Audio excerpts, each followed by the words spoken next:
কাজ চাই কাজ দাও, নইলে মোদের বীজ দাও স্লোগান তুলে বিক্ষোভ বাঁকুড়া জেলা শাসকের দপ্তরের সামনে। কাজ চাই কাজ দাও, নইলে মোদের বীজ দাও স্লোগান তুলে বাঁকুড়া জেলা শাসকের দপ্তরের সামনে বিক্ষোভে সামিল হলেন West Bengal disaster management and আপদ মিত্র একতা মঞ্চের সদস্যরা।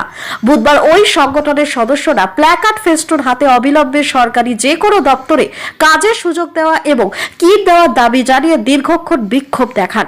এদিনের বিক্ষোভ কর্মসূচি অংশ নেওয়া West Bengal disaster management and আপদ মিত্র একতা মঞ্চের জেলা সম্পাদক উত্তম গিরি, সদস্য ডালিয়া ব্যানার্জিরা বলেন, বাঁকুড়া জেলায় 300 জনকে আপদ মিত্র প্রকল্পে প্রশিক্ষণ দেওয়া হয়েছিল, কিন্তু প্রশিক্ষণ শেষে 1 বছর পরেও কোনো কাজের সুযোগ নেই। পার্শ্ববর্তী জেলাগুলিতে প্রশিক্ষণ প্রাপ্তরা কাজ পাচ্ছেন। এই অবস্থায় দাবি পূরণ না হলে তারা বৃহত্তর আন্দোলনে নামবেন বলেই জানিয়েছেন। Bureau report, target Bangla news. প্রাপকের দাবিতে বিপর্যয় যোদ্ধারা লড়তে প্রাপকের দাবিতে বিপর্যয়ের যোদ্ধারা লড়তে বিপর্যয়ের যোদ্ধারা আত্মমিত্র একতা মঞ্চ আত্মমিত্র একতা মঞ্চ বাঁকুড়া জেলা সেক্রেটারি উত্তম গিরি বলছি, আপদমিত্র একতা মঞ্চের। আমাদের মূলত দাবিটা হচ্ছে, আমরা এক বছর হয়ে গেল যে ট্রেনিংটা 12 দিনের আপদমিত্র প্রকল্পের করানো হয়েছিল, তাতে করে এখনও পর্যন্ত কোনো সুরাহা দেখতে পাইনি। আমাদের যে নোটিশ দেওয়া হয়েছিল বা পেপারে যে বিজ্ঞাপন দেওয়া হয়েছিল, তাতে করে বলা ছিল আপদমিত্রের ট্রেনিংয়ের শেষে প্রত্যেকটা ব্লক ওয়াইজ বা প্রত্যেকটা অঞ্চল ওয়াইজ 10 জন করে একটা টিম গঠন করা হবে এবং সেই টিমকে একটা রেসপন্স কিট দিয়ে এবং বিভিন্ন প্রাকৃতিক বিপর্যয় বা কোনো কিছু আপদা এলে আর কি তাদেরকে ডেকে সেটা সুরাহা করা হবে।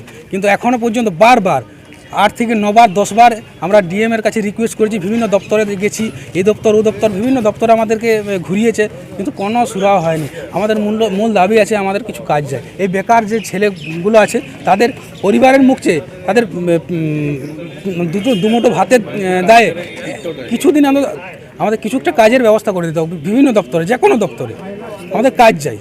আর কাজ যদি আমরা না পাই, আমরা 8 থেকে 9 বার বিভিন্ন দপ্তরে গেছি, দপ্তরে ঘুরেছি, কোনো সুরাহা হয়নি। তার জন্য আমরা আজ রাস্তায় নামতে বাধ্য হয়েছি।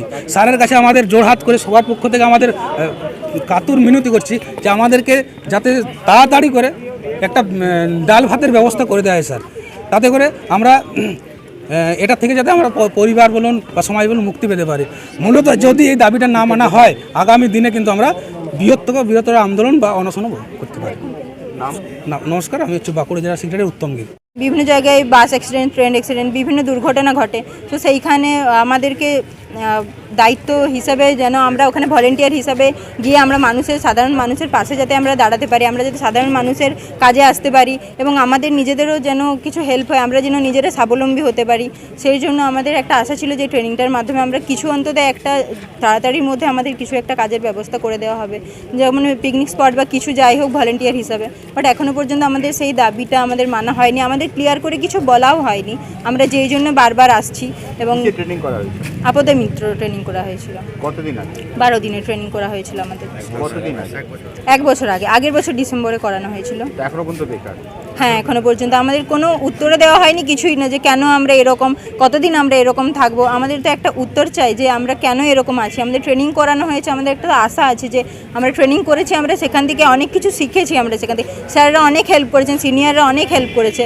তো আমরা তাদের কাছে কৃতজ্ঞ যে আমাদেরকে এই সুযোগটা দেওয়া হয়েছে। কিন্তু আমাদের ট্রেনিং করার সময় কি বলা হয়েছিল? কোনো কাজের কথা? ট্রেনিং করার সময় সেরকমভাবেই কিছু বলা হয়নি, কিন্তু আমাদের বলা হয়েছিল যে একটা আশা আমাদের ছিল যে এরকম হতে পারে, তোমাদের এরকম ডাকা হবে, তোমাদের কোনো বিপর্যয় হলে বা গ্রামে বাংলায় কিছু হলে, কিছু বিপদ হলে সেটা অফিসে জানাতে এবং সেখানে ওরা টিম পৌঁছে যাবে বা কিছু এরকম আমাদেরকে প্রতিশ্রুতি দিয়েছিল। এক বছরের মধ্যে কখনোই কাজ দেওয়া হয়েছে না, একবারও আমরা এখনো পর্যন্ত কোনো কাজের মধ্যে নিযুক্ত হওয়ার সৌভাগ্য আমাদের এখনো পর্যন্ত হয়নি। কত জায়গায় জানানো হয়েছিল? আমরা অফিসে এসে, ডিএম অফিসে স্যারকে, ডিডিএম অফিসে, এডিএমজি স্যার কাছে, সমস্ত স্যারের কাছে গিয়ে আমরা পিটিশন জমা করেছি এবং ওনাদেরকে জানিয়েছি আমাদের সমস্যা। তো না, এখনো পর্যন্ত আমরা কোনো উত্তর পাইনি। আমরা উত্তরের আশায় বারবার ধরে ওনাদের কাছে ছুটে আসছি। এখন কি চাইছি? আমরা চাইছি আমাদের একটা যেন একটা কাজের ব্যবস্থা করে দেওয়া হয়, যাতে আমরা ফ্যামিলির মুখে হাসি ফোটে এবং আমরা নিজেরা যেন স্বাবলম্বী হতে পারি। দাবি না মানলে কি করব? স্যার এখনও পর্যন্ত স্যারের সাথে সরাসরি ডিএম স্যার আজ আমাদের সাথে কথা বলবেন বলেছেন, বাট এখনও পর্যন্ত আমাদের স্যারের সাথে কথা হয়নি। আমরা এই জাস্ট এখানে এসে পৌঁছেছি। আগে স্যারের সাথে কথা বলি, স্যারের অ্যান্সার কী হয় সেটা আমরা আগে শুনবো, তারপর আমরা স্যারকে বুঝিয়ে বলার চেষ্টা করবো। যাই হোক, স্যারের সাথে যাই হোক কিছু কথা হোক, তারপর আমরা কি স্টেপ নেবো সেটা ডিসাইড করবো। এখনও পর্যন্ত আমরা ডালিয়া ব্যানার্জি। এবার পুজোয় জনতা জনার্দন নিজের পদযুগলকে ভরিয়ে তুলুন নতুন সৌন্দর্যে। ভাবছেন কোথায় যাবেন? তাহলে দেরি না করে আজই চলে আসুন জনতা শু হাউসে। কামারপুকুরে এই সর্বপ্রথম এসি শোরুম জনতা শু হাউস আপনাদের জন্য নিয়ে এসেছে বিভিন্ন নামি দামি কোম্পানির হাই ফ্যাশনের সমস্ত রকম জুতার সম্ভার একদম আপনার সাধ্যের মধ্যে। কামারপুকুর চটি বেঙ্গাই রোড ধরে 30 সেকেন্ডের হাঁটা পথে পৌঁছে যান সিরাজ আলীর জুতার দোকানে। শনি মন্দির সন্নিকটে Janata shoe house, proprietor Siraj Ali. Phone number 9732156840।